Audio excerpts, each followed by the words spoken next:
Kwamba tuna wakati mfupi sana ama muda wetu unaelekea kuyoyoma, lakini kuna swali ambalo hatungekuachilia kama haujaelezea Wakenya. Kwa sababu gani?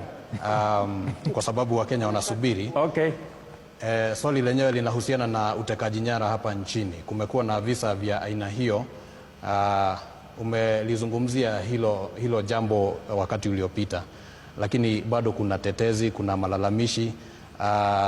Swala la JB Muturi kuondolewa katika katika baraza la mawaziri lilitokana na malalamishi yake kwamba kijana yake aliwahi tekwa nyara.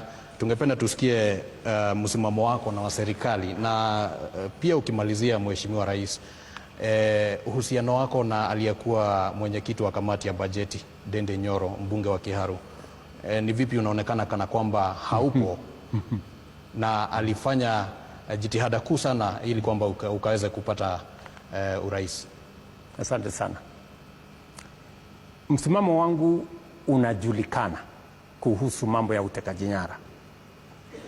Pale nyuma kuna wananchi wengi sana walipoteza maisha yao kwa mauaji ya kiholela. Watu wengi walizamishwa pale Yala, wengine waliwekwa Athi River, wengine waliwekwa sijui river gani. Na mimi wakati nimechukua usukani, nimevunja ile genge ya polisi ambayo ilikuwa inatekeleza mambo hayo.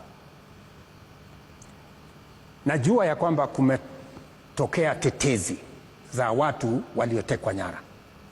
Right? Na nimetoa msimamo wangu kwa polisi, even though they are independent.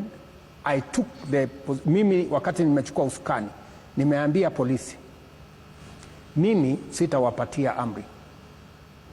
Ndio nikatoa mambo ya budget ya polisi kutoka kwa ofisi ya rais. Nikamwambia Bwana Kanja, IG na watu yako, budget ndio hiyo. Operational independence. Ni nani mtakaye mchunguza, ni nani mtakaye mpeleka kotini, msiniulize. Kwa sababu hiyo ni jukumu yenu as an independent arm of the security.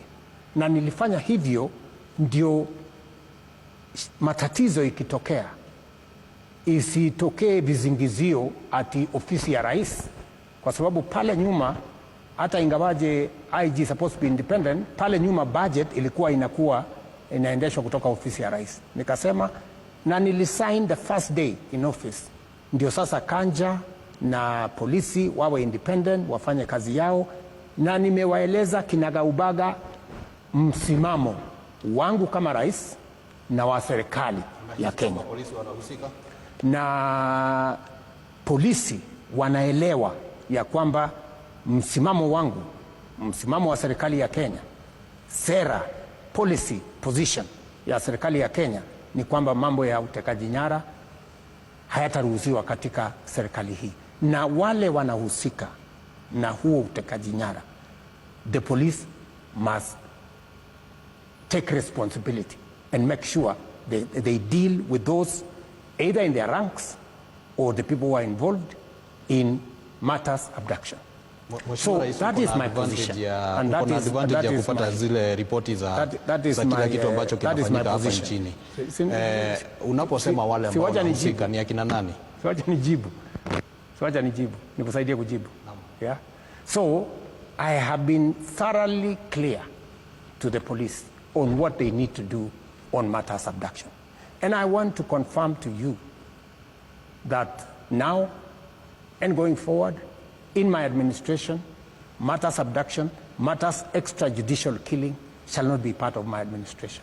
We have discussed this within government. We have taken a position as cabinet.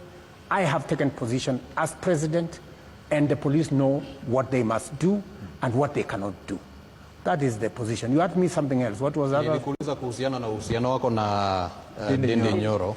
Ndindi Nyoro is a very fine gentleman. Huyo kijana ni kijana ambaye mimi namkuza kwa siasa. Unajua nafikiri mtu fulani hapa amesema, nafikiri ilikuwa Kogi, alimesema ya kwamba